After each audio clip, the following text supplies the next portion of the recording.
What's up, guys? We are back with a big Week 9 of college football picks for Saturday, October 26th. Week 8, we finally had a losing day, guys. Our first losing Saturday since all the way back in Week 4. Time to get back to work and find some wins. We have a great video for you today covering a ton of games and giving you my best leans on the side and over-under on each game. If you want to win all of your bets here in Week 9, hit that like button. It's good luck and shows support for the channel and all the hard work we're putting in here every single day. Subscribe to the channel so you don't miss out on our daily content and turn on notifications so you don't miss out on the value of the early lines. You can now also sign up for a channel membership by clicking the little join button right below the video. Members get exclusive early access to all NFL and college football videos and get their names up on screen just like right now. I really appreciate the support from all of you. Seeing that badge next to your comments keeps me fired up and motivated to make this channel even bigger and better. Huge shout out here to Andrew Choi 857 for the $25 donation yesterday. Glad the Celtics Wizards under came through for you. Really appreciate you being here every single day. Let's find some more big wins. Our videos are sponsored by StumpTheSpread.com. We have a team of experienced cappers over there for every major sport, currently covering NFL, NCAA football,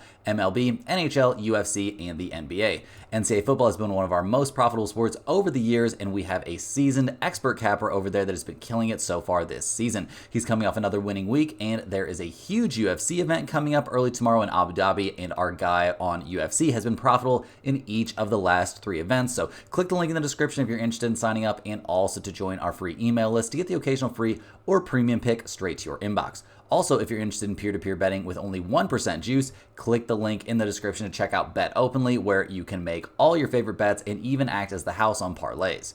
Comment below with any bets you're looking at today, and we will give you our best advice on all of them. We are committed to responding to every single comment every day, so let us know anything you want to say about my picks, these videos, or anything you see here. As always, our favorite picks will be in the pinned comment down below. Now let's get into our first game of the day. We got the Nebraska Cornhuskers going on the road to take on the number 4 Ohio State Buckeyes. Nebraska, guys, they come into this one fresh off of a tough loss. They were not able to stay attached there against IU. Number 16 IU, but still losing 56-7 probably doesn't feel great. This Cornhuskers team, kind of a squad that's done well against bad teams and struggled against the good ones. Their 2 losses this season were against Illinois and against IU. They played a very close game against Rutgers, and it's looking a little bit questionable how good that Rutgers team is. They did beat Purdue, so I guess we'll give them a little bit of credit there, but Purdue not really a team that I'm feeling, super duper optimistic about. Last week in that loss against Indiana, guys, we didn't see very good quarterback play out there. Nebraska ended up with 3 interceptions and 0 passing touchdowns on the day.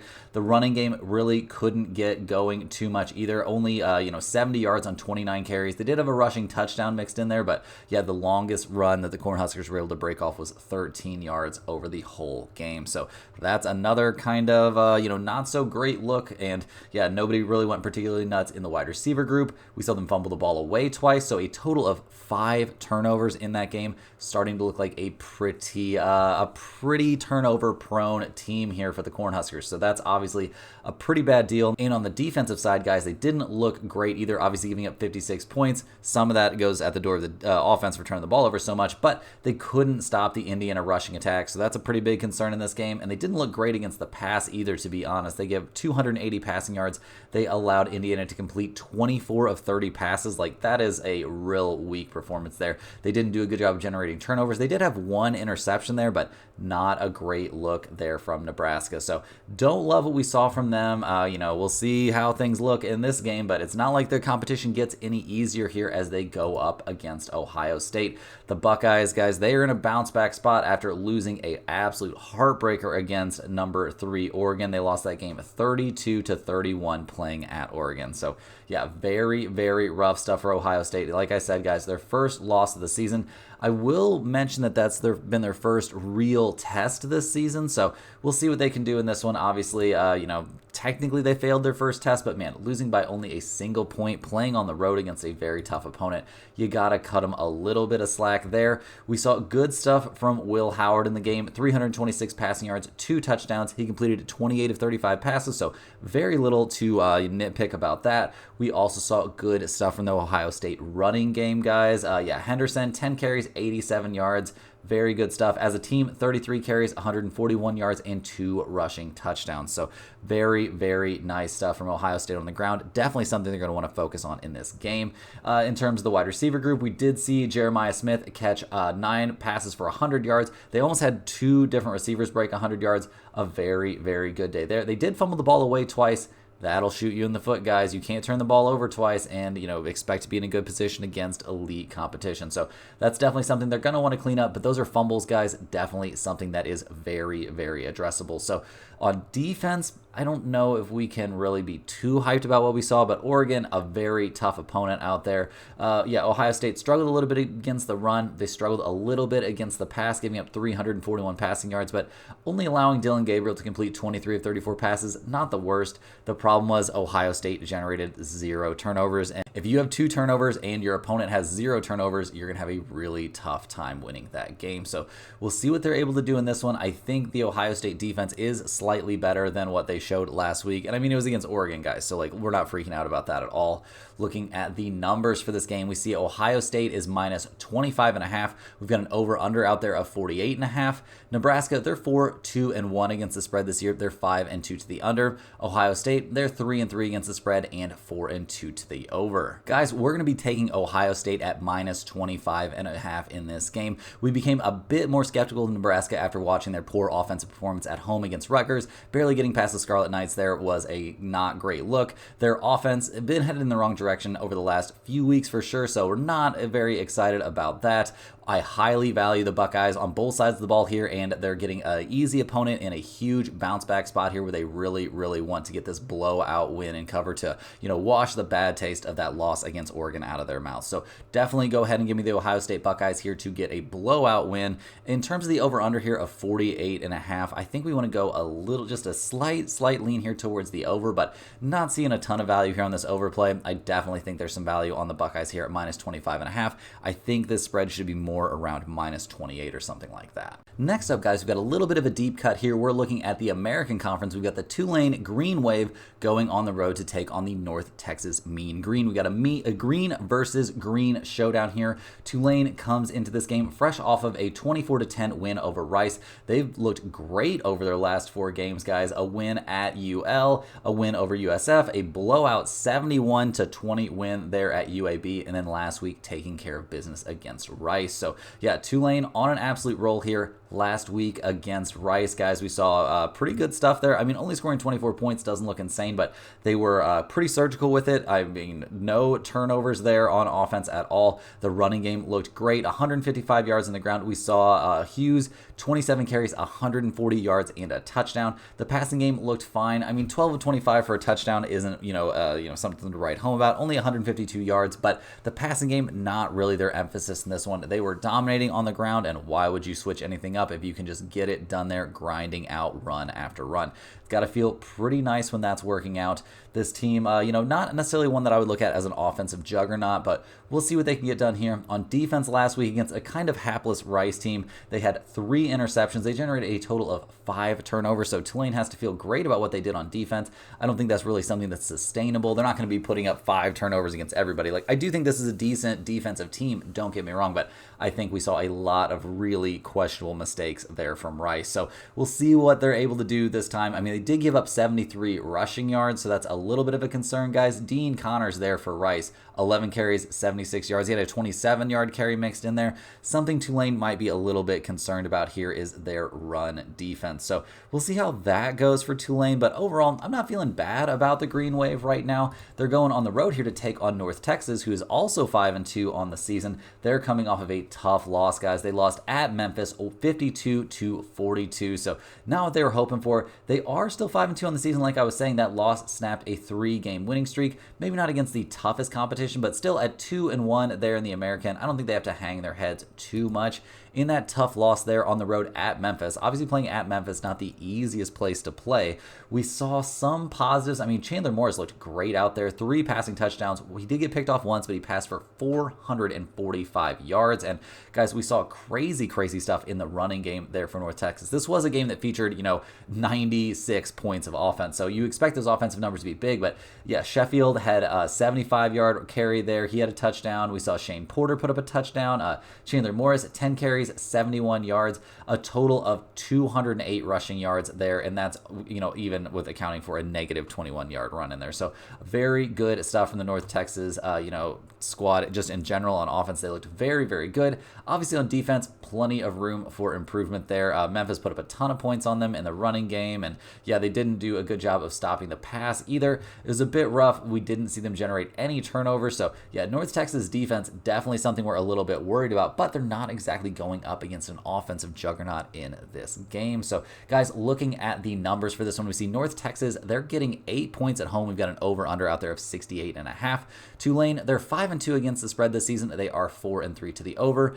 North Texas, they're 4-3 against the spread and 6-1 to the over. Guys, I like North Texas here at +8 a lot. North Texas came through for us against the spread last week against Memphis. So yeah, got the cover for us there, putting up over 40 points for their 4th game in a row. The Mean Green have been one of the top performing offensive teams in the group of 5 this season. We feel the odds makers continue to undervalue them a little bit, and although we like Tulane as a team as well, giving over a touchdown on the road against this high-powered offense seems like way too much to me. And guys, in terms of the over-under here, both teams showing some trends towards the over. 68.5 is a lot of points, but I do think we're going to shade here just a little bit towards the over, but I really think the play in this one is just to go ahead and take the North Texas Mean Green and the points. Hey guys, jumping in here with a quick ad break. First of all, this is a great time to sign up at stumpthespread.com. Signing up for a premium membership gets you access to our entire team of cappers covering MLB, NCAA Football, UFC, and the NFL. If you just want to test out the service, a great way to do that is by joining our free email list, which will get you the occasional free or premium pick straight to your inbox. Just to clarify some of the questions we've been getting, I'm not the NCAA Football capper for stumpthespread.com. These YouTube picks are obviously free to everyone and are just what I'm seeing out there. We have an expert with nearly 15 years of experience that covers NCAA football, and the research he puts in keeping track of all of these teams is actually wild. His in-depth knowledge has made college football one of our most profitable sports, bringing tons of value to our premium members. Don't forget to like this video and subscribe if you're new, and become a channel member for early access to all of our NCAA football and NFL videos. Now guys, back to the games. Next up guys, we're looking at an ACC showdown. We've got the Wake Forest Demon Deacons going on the road to take on the Stanford Cardinals. Wake Forest comes into this game fresh off of a win, which has been kind of a rarity for them this season. I mean, they're 3-4 overall, so I guess I shouldn't talk too much smack. They do have a decent win out there, going on the road and beating NC State, but yeah, I'm not gonna, throw you a whole parade about that. Beating NC State at this point, not, that insane. They're only 1-3 in ACC play and 4-4 overall. Last week they went on the road and got a nice bounce back win against UConn. They lost the week before getting absolutely destroyed there by Clemson, but last week against UConn we did see some positive things from Wake Forest for sure. I mean, a 23-20 win, so it was close, but we saw a mediocre to good quarterback play, which is an improvement for sure. Definitely pointed in the right direction. He did get picked off once, but 274 passing yards, nothing wrong with that. The running game looked nice, guys. It took them a lot of attempts to get it done, but they were putting up some numbers, and yeah, 2 rushing touchdowns there doesn't look bad at all. Taylor Morin seems like an absolute monster there of a wide receiver. 6 receptions, 104 yards. He didn't find the end zone, but he is definitely a great target to have out there. It gives you, somebody you can throw the ball up to a little bit. If it's up for grabs a bit in that situation, you can still expect him to come down with the ball. So yeah, very little wrong with that. I think the Wake Forest offense is definitely pointed in a right direction. They haven't had an amazing time this season, generally speaking, but I think things are definitely improving here. And on defense last week, giving up only 20 points, not a bad look. They did a good job against the UConn passing game, getting an interception mixed in there. They gave up 264 passing yards, but that was on 43 passing attempts, so that's pretty good stuff. Not hating that at all. The Wake Forest secondary definitely had a good game, and they did a great job of shutting down the UConn running attack. Guys, they only allowed 40 yards on 25 carries. That is crazy, crazy numbers there in college football. And Wake Forest did only generate that 1 turnover, but that's not too bad. A 1-for-1 turnover battle, not a problem at all. Wake Forest will definitely take that, and they didn't let any one wide receiver really go too nuts. So overall, guys, I was pretty impressed what I saw from Wake Forest last week. Obviously not against the toughest team, but not the easiest either. UConn had been undefeated at home. They were 4-0 at home, and Wake Forest went in there and managed to get the win. So definitely some very positive developments here for Wake Forest, and we'll see if they can keep the ball rolling here as they go on the road to take on the Stanford Cardinals, who they're only 2-5 on the season. They've actually lost their last 4 games, but it has been a brutal schedule lately for Stanford, guys. They played number 21 SMU, number 11 Notre Dame. That was at Notre Dame. They played Virginia Tech, and then they played at Clemson before that. So it's been a rough schedule. Time for Stanford to, get a little bit of breathing space here to play against a team that's at least a little bit closer to their talent level. But yeah, guys, last week against SMU, things did not look great. It was a 40-10 loss there for Stanford, so not what they were hoping for, obviously, but the Mustangs are a tough opponent. We saw Elijah Brown not have a great day, guys. It completed 50% of his passes for 153 yards, 1 touchdown, 2 interceptions. That's not what you want. And Stanford, they stayed committed to the run in this game, but it was not working out, guys. They ended the day with 35 carries and 33 yards. Yeah, pretty bonkers to have more carries than yards. It was not a good day.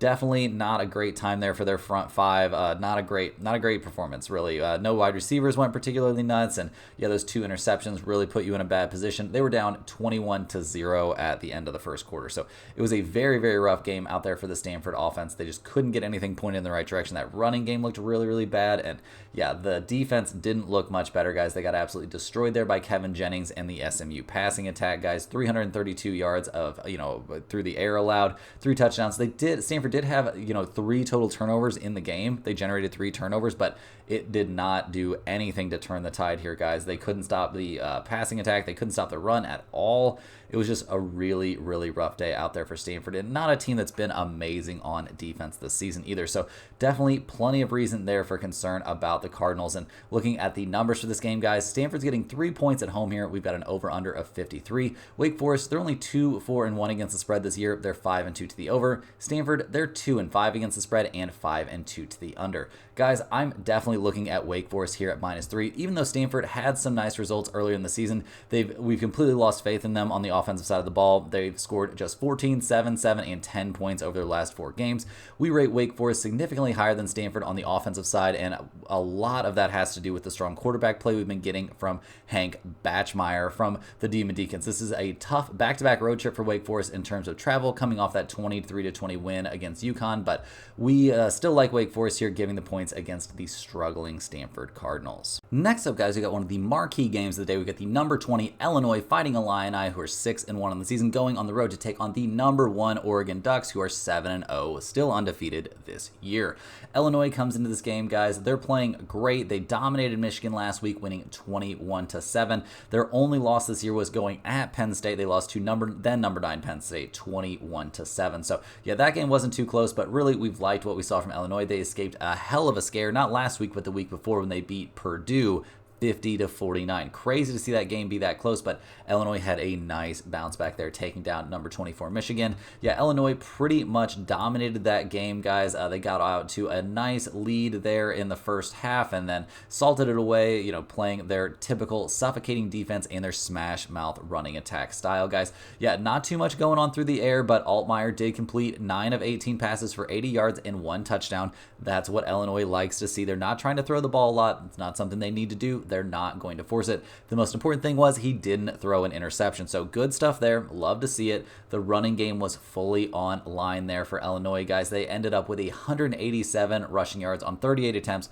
Only 1 rushing touchdown, and that came from Altmaier, who's a very solid running quarterback. No problem there. This is a team that is going to line it up and just run it. That's what they want to do. That's what they like. They're going to get after it every time that they possibly can. They want to run the ball. It's the low variance route. You don't have to worry too much about turnovers there, and we did see them go turnoverless. 0 turnovers there against Michigan. So very, very good stuff from Illinois. Loved what we saw from them on offense in that game. This is a team that is just, willing to do the dirty work there on offense to find success. And on defense, guys, that's where Illinois really comes to play. They dominated there against Michigan, giving up only 7 points. They had 1 interception, allowed 0 passing touchdowns there. They did give up a little bit to the run. They gave up 87 yards and a touchdown on 19 carries there to Mullings. But yeah, not a bad day out there for Illinois. They generated 3 turnovers in the game. So dominating there in the turnover margin, and this is a team that doesn't turn it over themselves, and their defense is plenty good enough to force some turnovers on their own. So yeah, loved what we saw from the Illinois defense there against Michigan. Not that Michigan's necessarily an elite offensive team, but yeah, Illinois has been great on defense all season long, guys. They don't give up a ton of points. They had a pretty reasonable showing there against Penn State, even a great showing there at then ranked Nebraska. Yeah, we've just loved what we've seen. I mean, defensively, guys, they're giving up 18.1 points per game. That is crazy stuff. So we'll see if they can keep that rolling here as they go on the road to take on the Oregon Ducks, who are coming off of a blowout 35-0 win there over Purdue, which has to feel pretty good. They avoided the letdown spot after a huge win over number 2 Ohio State the week before. We've seen good stuff from Oregon this year. There's a reason they're ranked number 1 in the nation. I'm not going to say they've played quite the toughest schedule. Really, their only big test was that game against Ohio State, which was another kind of untested team. So we'll see what they look like out in this game. I mean, last week, we'll go over the stats a little bit, but I don't think it's super duper meaningful since they were going against a pretty bad Purdue team. But Dylan Gabriel, 21 of 25, almost 300 yards passing. He did manage to get picked off once, though, so that's not a great look. He had 2 passing touchdowns, so congratulations, but you don't want to be making mistakes like that against bad teams. The running game looked fine. Didn't really have to do too much out there. 10 carries for 50 yards there for James. Whittington, 9 carries, 42 yards. We saw, we liked what we saw from the Oregon rushing attack in that game. They only put up 35 points against Purdue, so I'm not exactly going to throw them a parade for their performance. But like I said, guys, they avoided the big letdown spot, so got to give them some credit there. We liked what we, saw from the wide receiver group, all that kind of stuff, and no turnovers always is a pretty good look there in terms of fumbles, but they did have that 1 interception, so room for improvement, no doubt about that. In terms of their defense, they dominated against the Purdue passing attack, but they struggled against the run, and that is a huge concern here going up against a team like Illinois. Yeah, they gave up 208 yards on 40 carries there from Purdue. Not exactly a team known for being an elite, just not a team that's supposed to be on the same level as Oregon. So it was kind of a miracle that Oregon did cover and did get the shutout in that game. Purdue just made some classic kind of dumb mistakes you see from not a very good team. But yeah, this game, I'm not going to say it could have been close, but definitely could have seen Purdue get on the board in that one. But regardless, guys, what we saw from Oregon was good. Their inability to stop the run was definitely something of a concern. And looking at the numbers for this game, guys, we see Oregon, they're minus 21.5 in this game. We've got an over-under of 54.5. Illinois, they're 5-1-1 against the spread this season. They are 5-2 to the under. Oregon, 3-4 against the spread this year, and 4-3 to the under themselves. Guys, we are definitely taking Illinois plus 21.5 in this game. They came through for us as the weekly free play last week. Crushing the cover there in their 21-7 win over Michigan. Illinois has come through for us against the spread on the road against teams like Nebraska and Penn State in Big Ten play. We feel like the Illini have been largely overlooked by the odds makers all season. Oregon has scored 35 points or less in each of their last 4 Big Ten games, and if the Ducks score a similar amount in this contest against a respectable Illinois defense, we like the Illini to cover this large spread. Moving right along here, guys, we are looking at the Oregon State Beavers going on the road to take on the California Golden Bears. Oregon State comes into this game 4-3 on the season, but they have lost their last 2 games in a row, falling last week at home against UNLV, and the week before that they went on the road and lost at Nevada. So a bit of a rough stretch here. Other than that, they've been having a pretty decent season, but the last couple weeks, guys, have been a bit of a concern. Last week against UNLV, and this was a game we saw Oregon State play at home, guys. They took the 33-25 loss. It was a pretty competitive game, but yeah, McCoy didn't get into the end zone. Didn't have a passing touchdown. He did run the ball for 2 touchdowns and 81 yards, so he looked much better as a runner than as a passer, but not a terrible game for him, and he didn't turn the ball over, which is always a good look. We did see Oregon turnover once, but 1 turnover in a game usually isn't, going to spell complete doom. The running game for Oregon State there did look pretty decent, led there by McCoy, but yeah, Hankerson did some positive things, but it took him 17 carries to get to 61 yards, so maybe not a dominant performance. And McCoy, most of his yards there came on a 71-yard run, so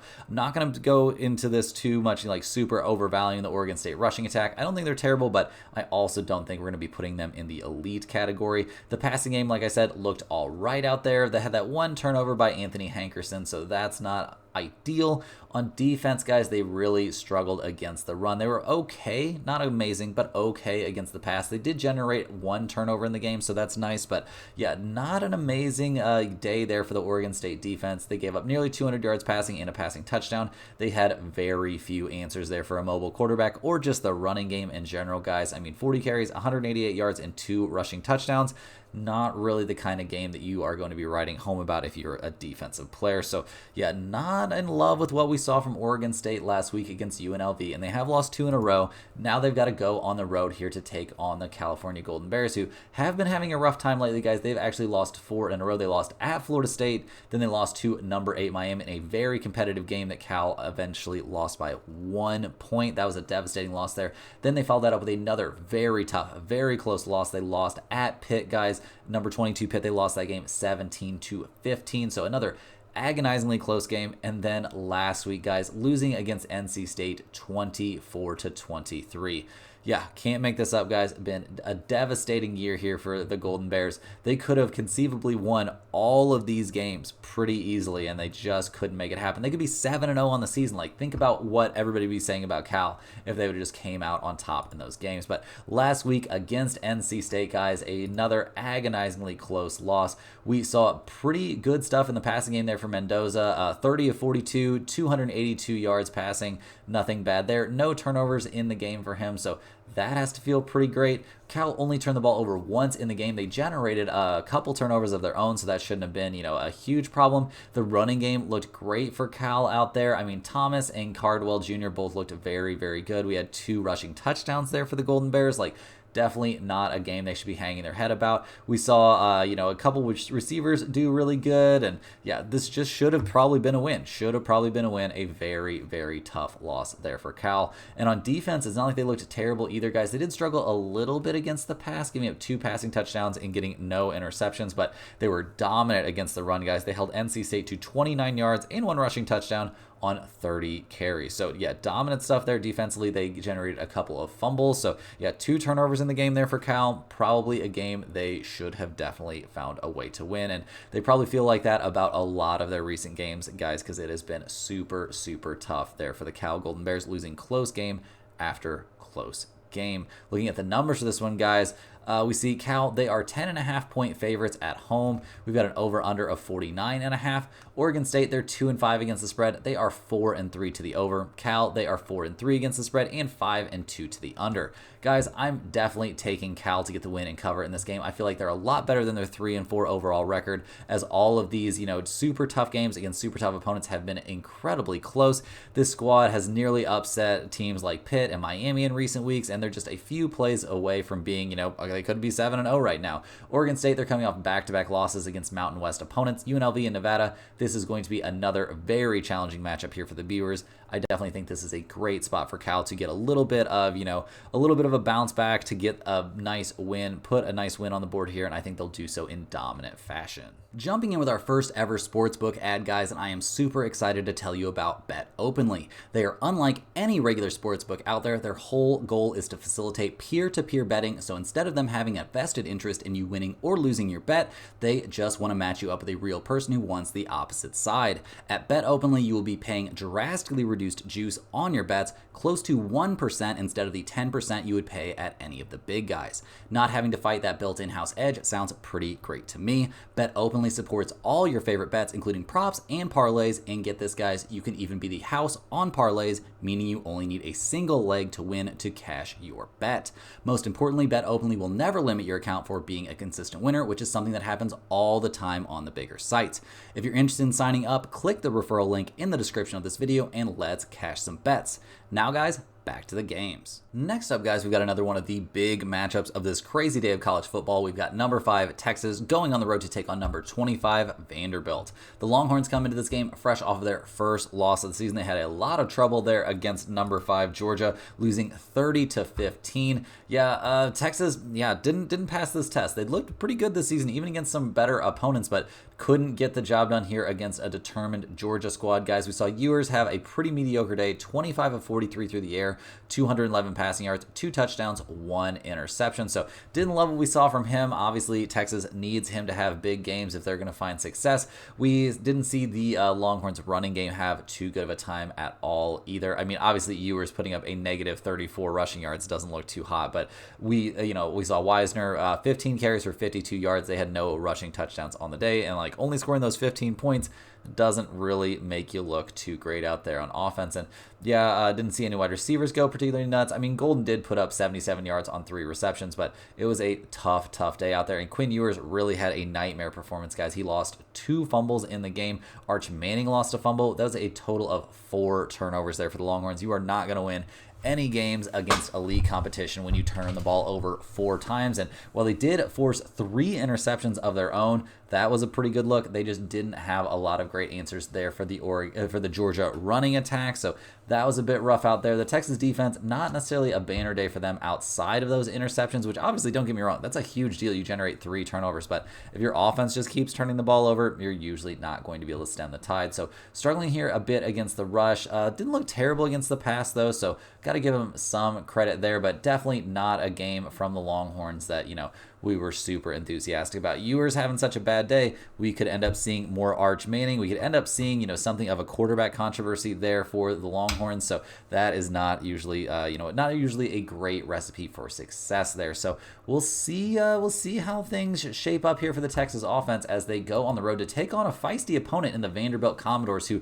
just broke into the top 25, ranked 25th in the nation, guys. They've got some crazy wins that they have come up with. I mean, and it wasn't for that weirdo loss against Georgia State early in the season, I think this team would be ranked a lot higher. They could have knocked off Mizzou. They were at number 7 Mizzou, and they lost that game 30-27, so a really close one. They've got that obviously premium win over number 1 Alabama, where they won 40-35, and then the last couple of weeks they've done a great job taking care of business. I mean, at Kentucky, a good win, 20-13, and then last week against Ball State, guys, 24-14 win. And we love what we're seeing from Vanderbilt recently. No doubt about that. At 5-2 on the season, like lots of positives. Obviously, playing a closer kind of game against Ball State, maybe not the best look, but this isn't a team that's going to necessarily blow out a ton of opponents, but they're going to be right there in every single game, guys. We saw good stuff there in the passing game. Diego Pavia, 17 of 31, so not ideal, but 275 yards and a touchdown through the air and 0 interceptions. We saw Vanderbilt not turn the ball over a single time in this game, which is obviously a huge deal, and obviously something the Longhorns have struggled with is turnovers.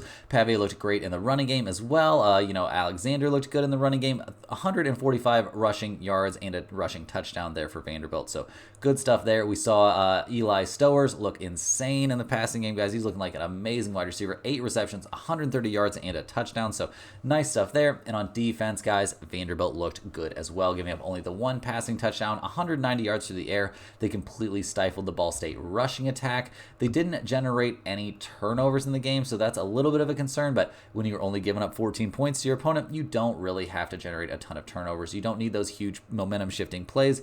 You've got the momentum on your side either way. So loved what we saw from Vanderbilt there, guys. And looking at the numbers for this game, we see Vanderbilt, they're getting 18.5 points here playing at home. We've got an over-under of 51.5. Texas, guys, they're 5-2 against the spread. They've been making some people some money this season. They're 4-2-1 to the under this year. Vanderbilt also 5-2 against the spread. They are an over team. They are 5-2 to the over. Guys, I wasn't impressed with what I saw from Texas last week in their 15-30 loss against Georgia, and I think this could be a tricky bounce back spot for them here against Vanderbilt.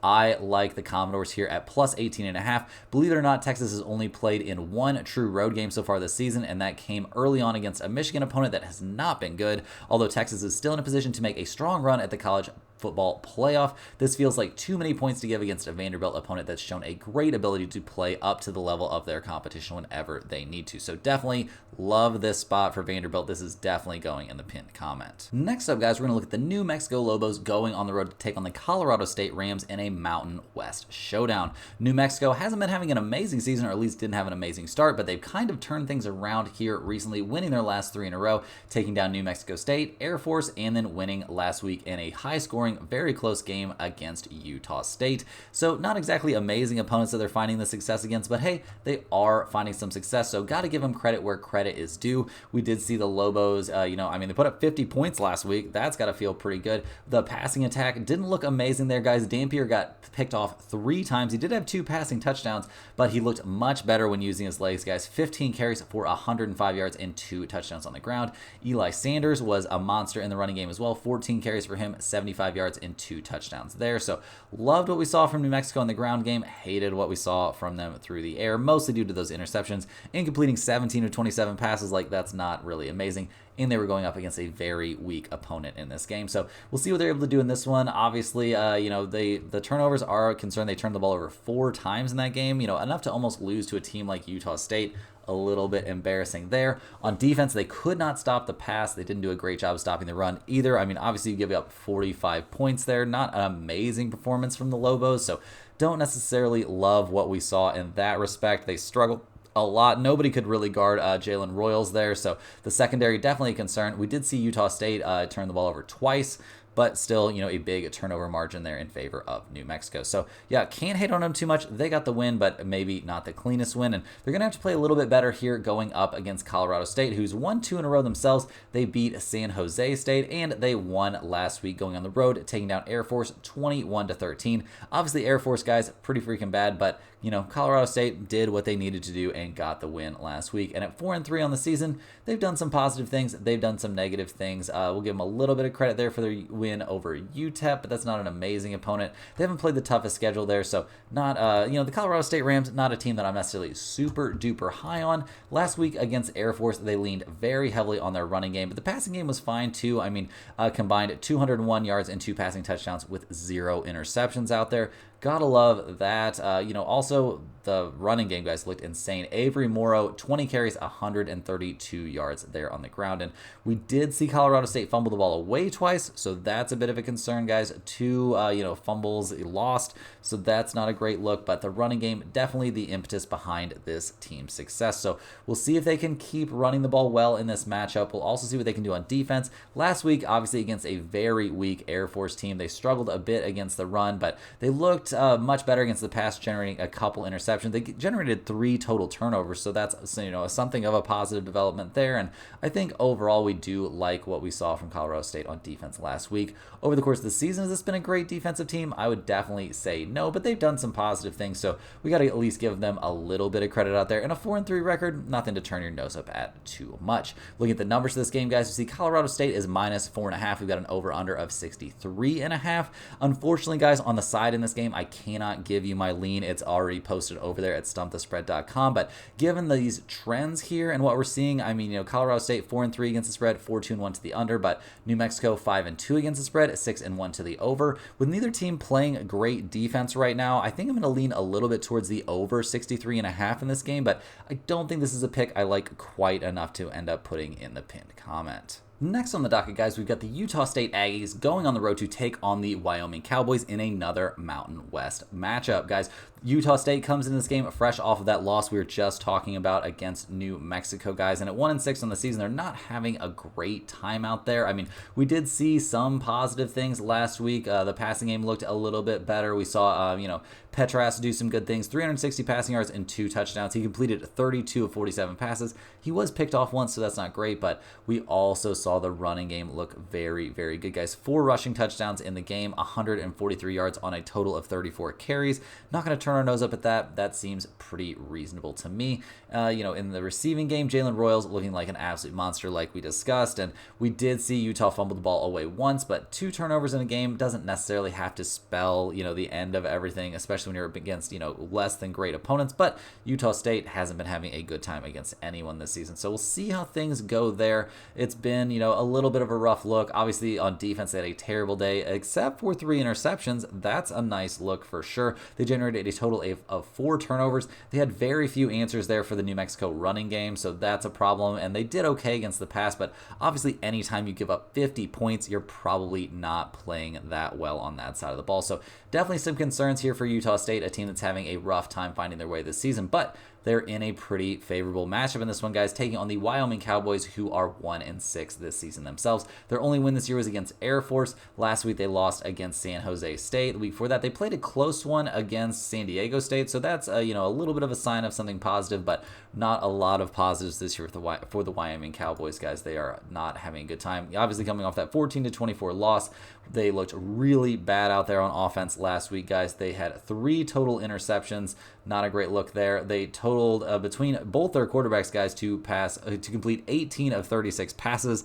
Yeah, that's pretty brutal. Just can't seem to get any decent quarterback play. And even worse than their quarterback play last week was their rushing attack, guys. They totaled 56 yards on 38 rushes. Sam Scott, their kind of, feature back, had 14 carries, only 35 yards out there. They do have some decent wide receivers, or maybe one decent wide receiver, but this just is not a team that I'm expecting to do very many positive things there on offense. They did have 3 turnovers in the game, so that's a bad look, and their defense is not good enough to really save them, guys. Even against a mediocre San Jose State team, their defense did generate 4 turnovers in the game, but gave up 24 points. They didn't have any answers for the pass. They didn't really have any answers for the run either. I mean, Justin Lockhart put up 129 receiving yards on only 4 receptions. So very rough stuff there from the Wyoming defense, who's been one of the, I would say probably one of the worst defenses in, college football. They're giving up over 30 points per game, so that's not a very good look, and just rough stuff this season here for Wyoming. So looking at the numbers for this game, we see Wyoming, they're getting 1.5 points here playing at home. Utah State, they're 2-5 against the spread this year, 5-2 to the over. Wyoming, they're 2-5 against the spread and 5-2 to the over as well. Guys, I am going to be rolling here with Utah State at +2. It's gotten all the way up to +2. Both of these teams have struggled this season, but at least Utah State has shown some positive things. They're 10th in the nation in passing, so that's a great look. Both Utah State and Wyoming rank in the bottom 100 in total defense in the FBS, but the Aggies bring in the clear edge on the offensive side of the ball for me. Wyoming is 126th in the nation in scoring, and we have a hard time seeing the Cowboys putting away the Aggies in this one. Even with their strong home field advantage, we're taking the better offensive team with the point, to get the win and cover in this game. And with a total of 57.5, I think this is an excellent spot to look at the over as well, guys. Over 57.5 seems extremely live to me in this game.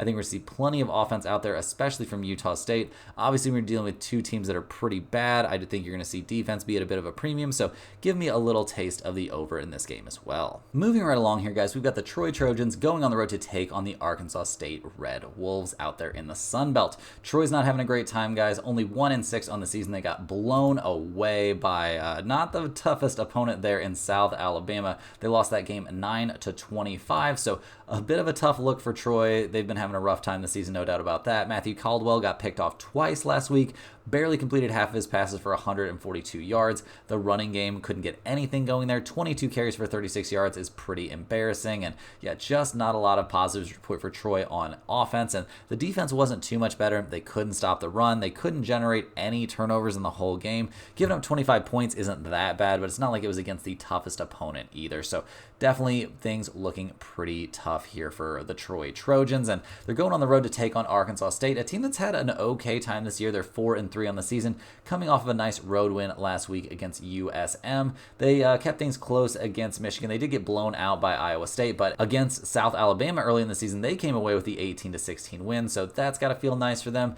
Last week, guys, against USM, and this was a road game, guys, against a, not a great Southern Miss team, but we did love that Arkansas State put up 44 points in the win, a dominant W there. Jaden Rayner looked great in the passing game, 3 passing touchdowns, completed 20 of 31 passes, so that's nice, and the running game was dominant, 281 yards and 2 rushing touchdowns on only 39 attempts. They didn't turn the ball over in the game, and they played great on defense, dominating against the pass. They did struggle a little bit against the run, so that's something of a concern, but you have to like what you saw from Arkansas State pretty much across the board last week. Like, it was great. They generated 3 turnovers. Very good stuff. They did a great job getting after the quarterback. Loved what we saw from Arkansas State last week, and the odds makers must have loved it too, because the Red Wolves are -7.5 in this game. We've got an over-under of 50.5. Troy 2-5 against the spread, 4-1 to the under this year. Arkansas State 3-4 against the spread, 4-3 to the under. Guys, I like Arkansas State here at -7.5. We really liked Arkansas State when they were giving a touchdown or under, but even at 7.5, there's still a great value here taking the home team. Yeah, these Red Red Wolves, they came through for us on the road last week, beating Southern Miss comfortably. Arkansas State has gone against a brutally tough schedule this season, including playing 4 of their last 5 games on the road. Troy has been one of the bigger disappointments in the FBS this season. They're 1-6 overall, with their only win coming against an FCS opponent. Troy has been awful on the offensive side of the ball, and we see that making a big difference this week, as Arkansas State should go on to win and cover very, very comfortably. Next on the docket, guys, we've got number 3 Penn State going on the road to take on Wisconsin. Penn State comes into this game fresh off of a nice 33-30 win over USC. They're still undefeated on the season, 3-0 in Big Ten play, 6-0 on the season. So yeah, really not a whole lot of negatives to look at here for Penn State. Yeah, it did take them overtime to beat kind of mediocre looking USC team last week, but they'll definitely take it. Yeah, Drew Aller getting picked off 3 times, not a great look. 2 passing touchdowns though, and nearly 400 yards through the air. The Penn State running attack was fully online, 31 carries, 181 yards, 1 rushing touchdown. They did turn the ball over those 3 times, those 3 interceptions, not a great look, so they're going to need to clean that up, but we'll see what they can do here. I mean, last week on defense, they looked all right. Obviously, giving up 30 points is not great, but they were put in some very bad positions there. They did okay against the pass. They struggled a bit against the run, but we'll see here. I do think this is a decent spot for them, coming off of a very close, win against a tough, not that tough of an opponent, so we'll see what they can do here going up against a Wisconsin team that comes into this game 5-2 on the season, winners of their last 3 in a row, a blowout over Purdue, a blowout at Rutgers, and then a 23-3 win last week at Northwestern. So they get to come back home to play this game against a very tough opponent, obviously Penn State, a team that can make a legitimate case that they are going to be one of the top teams in the nation this season. Last week, Wisconsin only 160 passing yards, 1 touchdown, 1 interception, but it's the running attack here that Wisconsin cares about, and they put up 199 yards on the ground.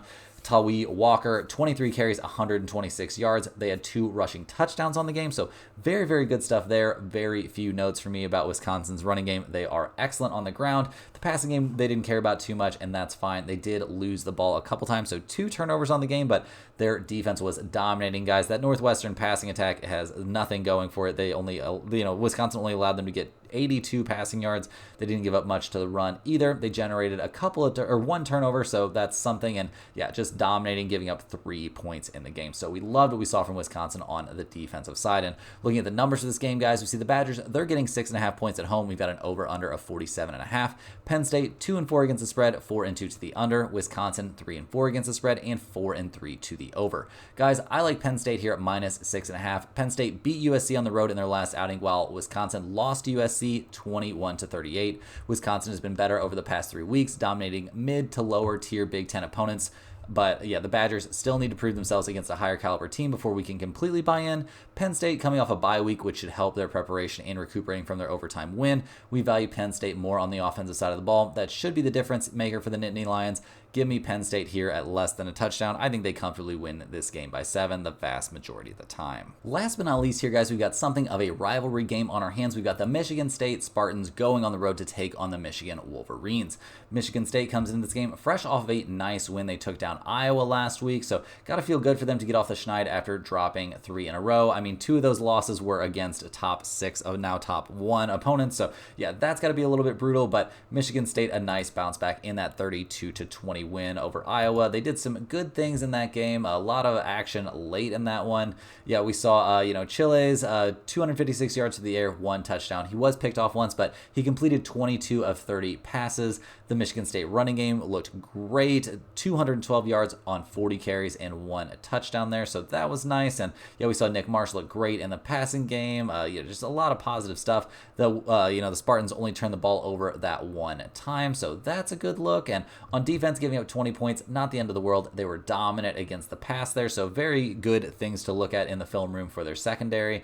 They did give up a little bit to the run. That's a bit of a concern here for sure, about to go up against Michigan, but this defense definitely played much better last week, so got to give them some credit there, no doubt about that. They didn't generate any fumbles, but they did generate 1 turnover, and like I said, giving up 20 points, nothing wrong with that. So we'll see what they can do here going up against Michigan, who has now lost 2 in a row. They lost 21-7 last week at Illinois. Obviously a tough tough place to play, but the Wolverines haven't looked nearly as good as they were billed to look in the preseason. It's been a rough look for them to fall to 4-3 on the year. Last week against Illinois, they couldn't get anything going. It was a very, very rough game for them. Only that one touchdown. Yeah, we saw Tuttle look terrible in the passing game, something we're getting used to seeing. The running game couldn't get too much going there against a tough Illinois defense. So Mullings did look good, 19 carries, 87 yards, 1 touchdown. But yeah, rough stuff. We saw Michigan turn the ball over 3 times in the game. Can't be doing that. They had no answer there for the Illinois running attack. They didn't even look that great against the pass when Illinois, decided to pass the ball occasionally. So not really loving what we saw from Michigan. Looking at the numbers for this game, guys, we see Michigan is 4.5-point favorites here playing at home. We got an over-under of 39.5. Michigan State 3-1 against the spread, 5-2 to the under. Michigan, they are 1-6 against the spread and 4-3 to the over. Guys, I'm definitely liking Michigan State here in the points. We've been completely out on Michigan given their struggles at the quarterback position. They were terrible on offense last week, like we were just saying. If Michigan's going to win this game, it'll have to be because of their defense carrying them, but that's a tough spot to be in. Michigan State continues to show signs of improvement under their new head coach. A very nice 32-20 win over Iowa last week. I'm expecting a competitive, lower scoring affair here, which gives me great value on the Michigan State points. In terms of that over-under of 39.5, that's a very, very low number, but I do think the under is the side if you're committed to having a bet here on the over-under. Guys, that's all the games we have for today. Hit that like button for good luck on all of your bets and subscribe to the channel if you're new. Let me know in the comments any questions you have on today's slate. Thanks for watching. You can click the link in the description to check out stumpthespread.com, and we'll see you guys tomorrow for more sports betting action.